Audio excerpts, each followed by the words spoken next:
Hey, what is up YouTube? thyAshes here bringing you another video, and today I'm going to be showing you guys 5 strats that we ran at the Boston Open, the last tournament of Gears of War 4 that you might not have noticed. So stay tuned and let's check out these strategies.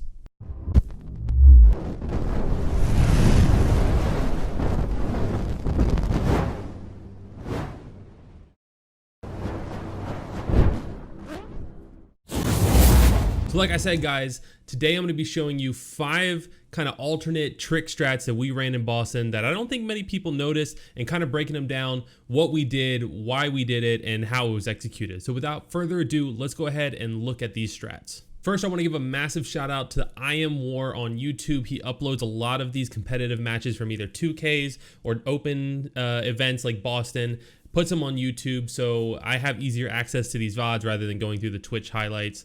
So make sure to check out his YouTube channel if you want to rewatch any of the action, and make sure you check out my other videos if you want to see any of the behind the scenes. But let's go ahead and look at the first strategy. We ran it against Elevate on Foundation. It is our Foundation cross strat. So the first thing you're going to notice about this strategy is the placement of our players on the map. We have 2 people going towards B like normal, and we have 3 people coming towards mid like normal. So this is really off the very initial beginning, when people are calling numbers, they're looking across the map, trying to get a read on what the other team is doing. It still looks like a typical base Foundation strategy. But the trick comes in with what Gilbert, who is going to be this little red dot, does. And I don't know if they actually get his perspective, which is why a lot of people don't notice it. But our goal here is to trap them in open in order to let them think that they have control of the map, and we sit back and lancer them out until we have a comfortable position to then push in and clean up the kills. So let's go ahead and take a look at this. So this is how you can kind of tell from the overhead view what we're doing. Gilbert is taking a different spot on the top of this ramp. Normally he's going to be playing up a little bit more, but because he's sitting back and he's lancering and playing that kind of third spawn, fourth spawn role, you can tell that something's going to be different. What he does is he shoots a couple bullets from his clip from the top of the ramp. They try to focus down the first person coming down the ramp. So typically both teams are going to be playing aggressively into the open area of the map. So this guy who's the front spawn would be trying to get into open. Mental would be doing the same thing. Instead, what's going to happen is we're going to be crossing out. Mental's going to come up into this spot and cross him as he's running in, and then come up here and cross him while he's in open. Solars is going to sit back on fan and cross them as they come into open as well.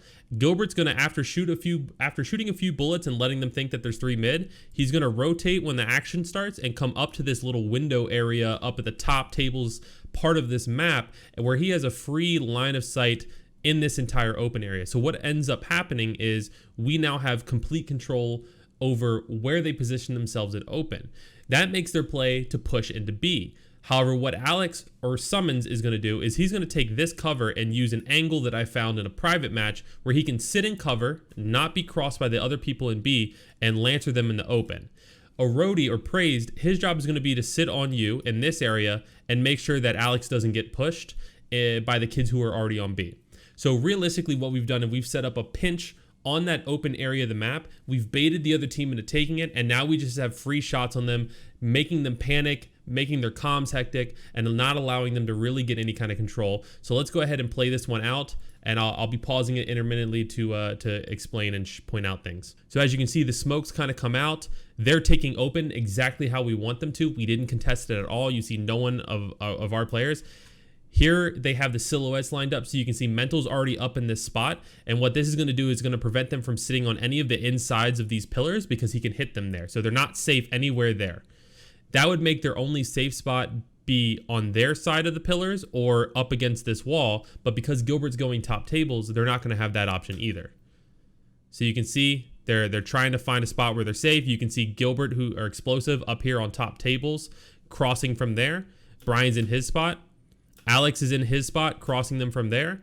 And now they're getting downed out. Mental decides to push down. Solars follows up, and now we have the entry kill into the round. And that is our cross strat on Foundation. Unfortunately for Ghost, the next 4 strats are strats that we ran against them in the grand finals. The first one being our somewhat infamous drop shot strat on Slab.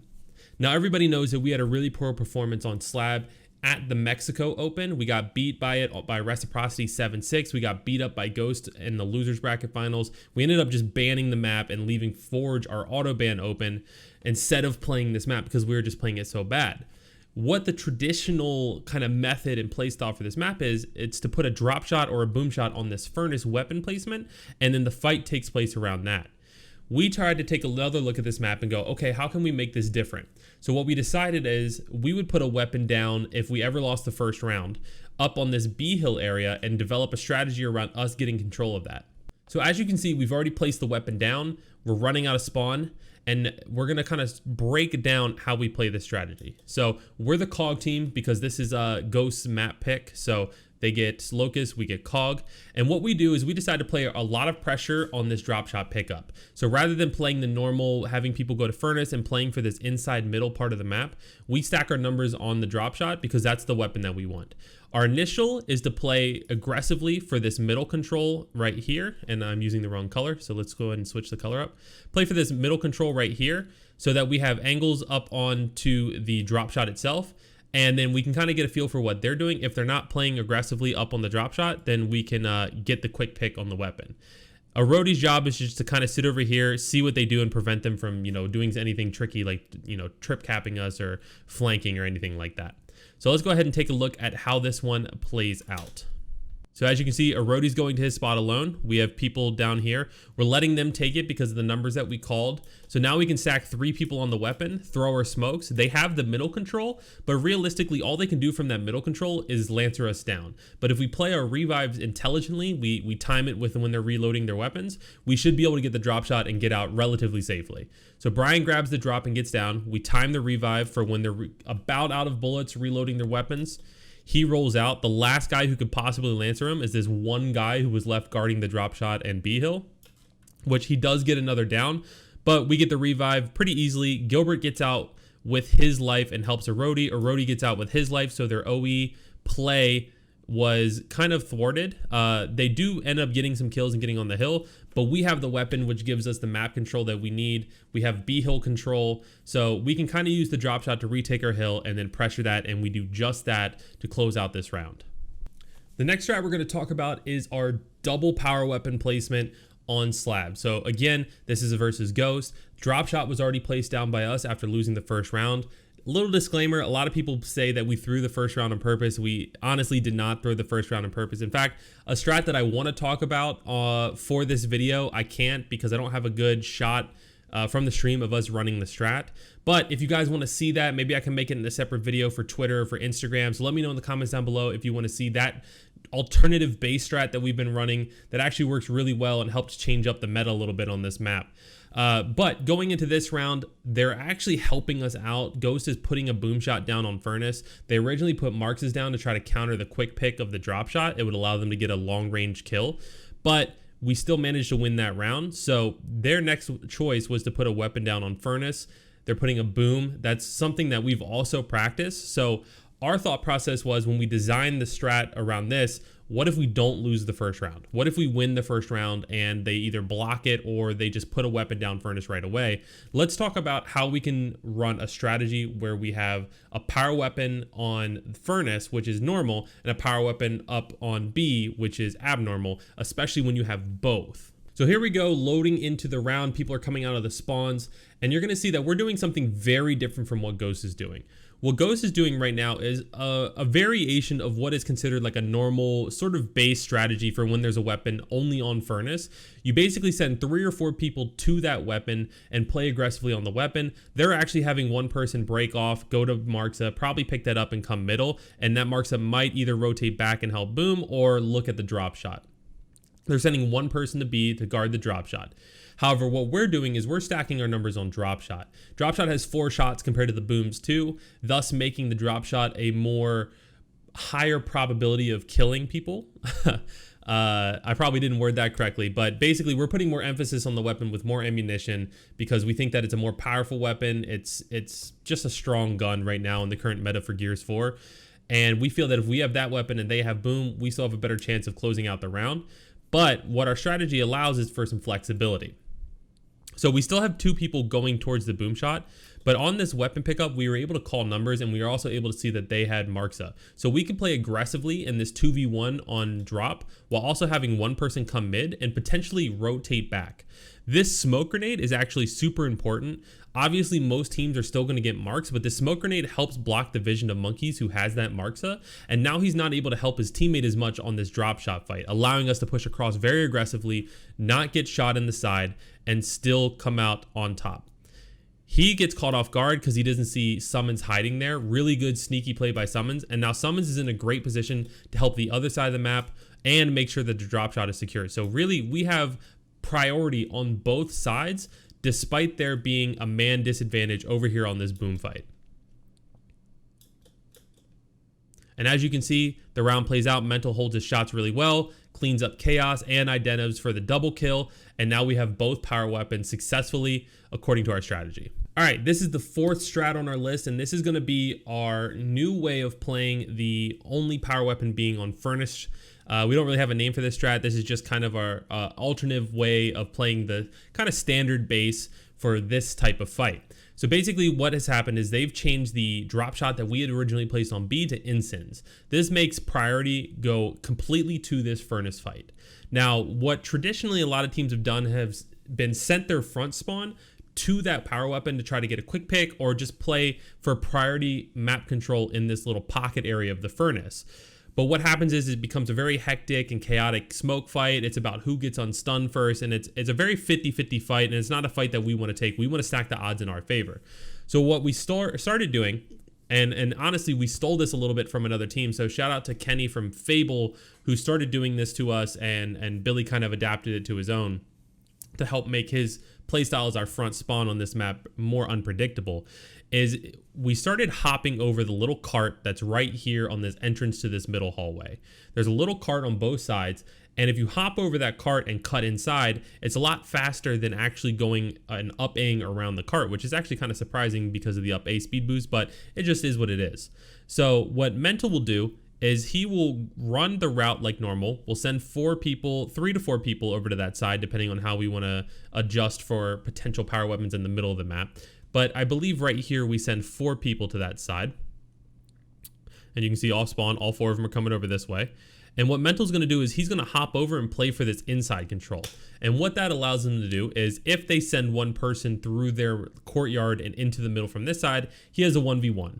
If they don't send someone that way, he has a new angle to either cut back across and clean up Furnace if they're not contesting him, or just to cross them as they're sitting on their side in this fight. So let's watch how this plays out. You can see Mental hop over the cover right there, and he cuts inside. But because nobody challenged him, he immediately runs back out and starts to flank these guys over here on their side of the Furnace fight, putting in some good damage, getting a kill, getting it down. Now he gets another kill through the smoke, finds another kid, that's 3 kills, and now the last person left alive, he's gone as well, and that's 5 dead, and that's the round for us. The last strat that I want to show you guys from the Boston Open is the boom shot on B strategy. This is a very different alternate strategy that we actually called on the fly. We didn't put it's something that we've discussed before, but it's not something that we've really ever run before. So I'm sure not a lot of people really caught it. But what happens is the traditional way of playing for the boom shot on B, like we did the round before, at least for us, is sending 3 people down the middle ramp and 2 people towards B. This allows you to have the open control and thus have a cross on them going into T. And, you know, their play is to push across to our side. Most teams send 3 through their fountains to the B hill, to the boom shot, and 2 people mid, which is what we saw Ghost do last round. Actually, I believe Ghost ran 4 through fountains and 1 middle last round. So we had complete numbers control in middle, and thus we had an easy cut into B. We could clean them up very easily. We got a really clean wipe on them, and it made the round relatively easy for us.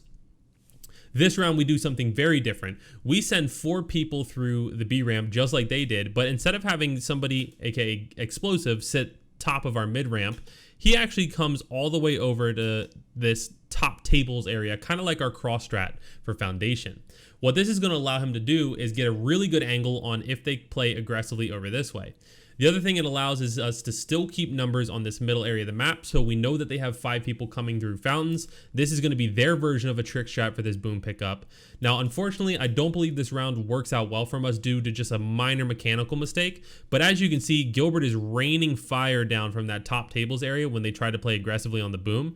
Monkeys is at 33%. There's no way he's getting that weapon. I'm sorry, it's not Gilbert. It's I believe it's actually Summons. So Explosive is right here. Summons, because Explosive is a better marks of player. Summons is up on top tables crossing down.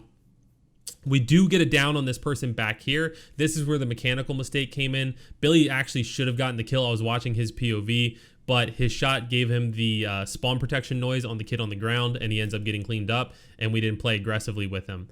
But the execution of the strat is actually working out very well in our favor. Summons getting that cross from top tables does prevent Monkeys from getting that pickup on the boom shot, because you can see here they're smoking it off. They're going for that quick pick. Monkeys is on the weapon.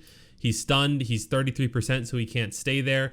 And now we can try to hunt that down. And the fire comes into down Chaos. So the execution of the strategy worked out really well. I think that the strategy itself is actually a really well thought out one, and one that could work. I wish we would have ran it more often. But unfortunately, we just didn't capitalize on the advantage that we had.